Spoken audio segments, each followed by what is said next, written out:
You wake up out of bed and what do? Maybe change your socks, change your shirt. Well, I woke up and I'm gonna change my oil. It's been a while since I changed the oil on the 240. I haven't put like a crazy amount of miles on it, but I know the oil is looking a little bit black. And before the event tomorrow, I just wanna make sure she's ready. Conveniently enough, I left the car all lined up on the lift, so it's super easy just to toss it right up in the air real quick.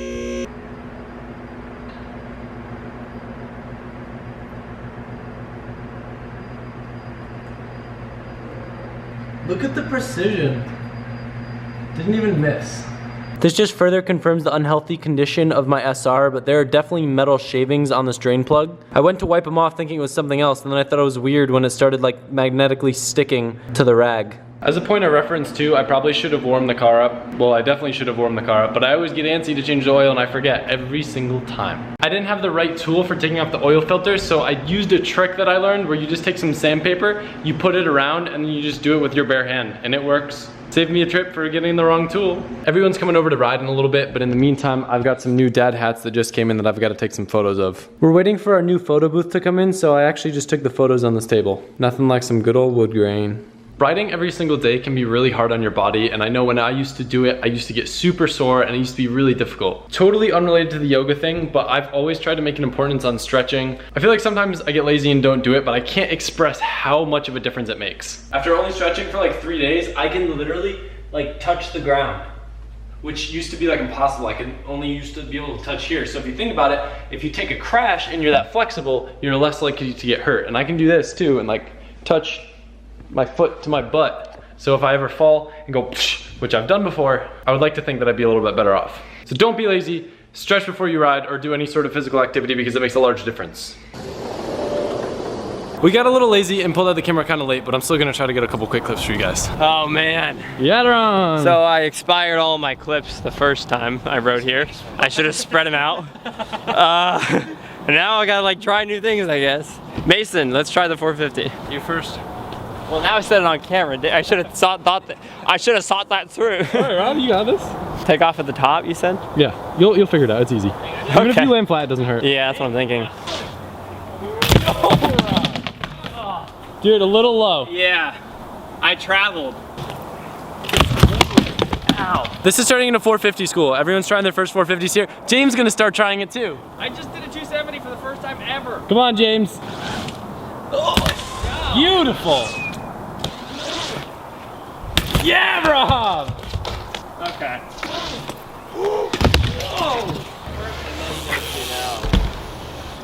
Ooh. Dang it. That was scary.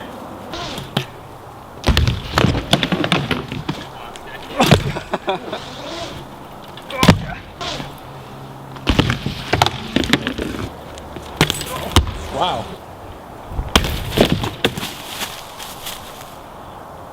Who put this tree here?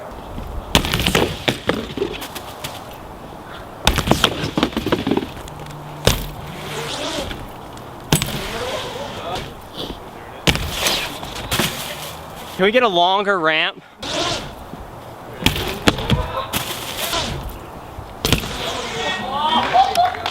It couldn't have happened sketchier. No, dude. Thank you. I tried to be smart and drain my oil first. That way when I go to pick up more oil, I can just dispose of it there. Efrain got a quick opening over at the barbershop, so I'm gonna head out really quick and try to get a haircut. I'm in dire need. Got a nice haircut, and I don't know why I think this is so funny, but we went to Pep Boys because I needed some VR1 oil. They didn't have it, so I wound up getting Gojo, discarding my old oil, getting some brake cleaner, and then we went to AutoZone to try to find VR1. They didn't have it, and I wound up getting a magnet and some extra tranny fluid, and then we finally went to Advanced Auto and found VR1. Yay, what an adventure. It only took 3 auto parts stores. Now we're gonna go get some pho. I've slept so much. She's literally been sleeping all day. I'm really sick and I wake up in pools of sweat. Thank you. Thank you. Stoked. We love this pho place, but it's always empty, and we're like honestly really scared that it's gonna close down or go out of business. So good, and they're so fast, and the service is so good, and it tastes so good, and the portions and the price and everything. So if you guys ever want to come here and check it out, it's called Pho 54 and Grill in Oviedo. They didn't give us free food or like pay us to say that or anything. We genuinely just don't want this restaurant that we like to close down, and I'm fearful that it might. Do you have my keys? Yeah, I do. Good, because I don't. I forgot you don't have that technology yet. I'm pretty sure that's all metal in there. Oh my god, it's so bad. You can hear it crunch.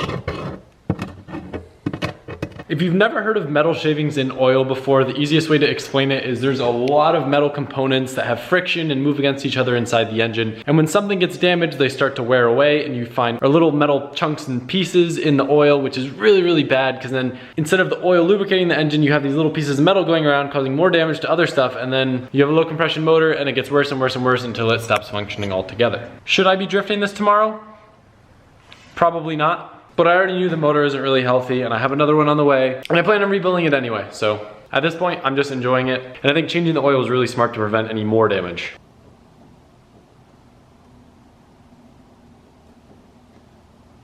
I really need to learn to start using funnels because I always make such a mess.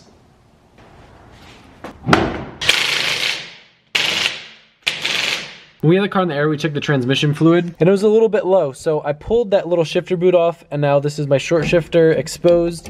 I pulled these 4 Allens out and I should be able to just pour some more down in there. The shifter just kind of slides up and there's these little springs and things that come out with it. I think I was pretty low because this feels so incredibly smooth compared to how it used to be and the car's not even warm yet. I think one of my favorite things about YouTube is just showcasing how stupid I am sometimes.